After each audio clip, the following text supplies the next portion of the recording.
And I was like, you know what? I'm not going to take this course. Yeah. So this is exactly what gets people in trouble because, we don't have a reliable sensor for when our oxygen is low. And so that happens to people underwater because that feeling, wanting to breathe is a buildup of carbon dioxide.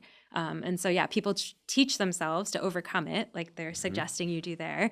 And then, you're underwater and you pass out and that's it. I've been told that you go from feeling that gasp reflex, you learn to ride that like a bump, the same way you might stay in a cold plunge or something a little bit longer than your impulse would have you stay in. But in this case, you're underwater, and then it passes, and then you're swimming freely about, and you feel good, you're relaxed, you're doing slow exhales to let off that carbon dioxide, whatever carbon dioxide is left, and then it's just lights out. Yeah. That there's no flickering.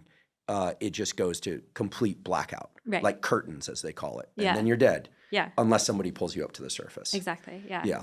So hopefully we sufficiently scared people into doing this. Okay, so this population presumably is not thinking about carbon dioxide thresholds for the gasp reflex, areas of the brainstem that are measuring carbon dioxide. They presumably learn through experience that if you do the right things, you live and reproduce, your family eats. You do the wrong things, you die. Right. Yeah. There's so much cultural knowledge that's integrated into the practice and that's passed on from, generation to generation, because a lot of times they're doing this in family units. One of the divers that I worked with, his dad used to be the most famous diver in the village.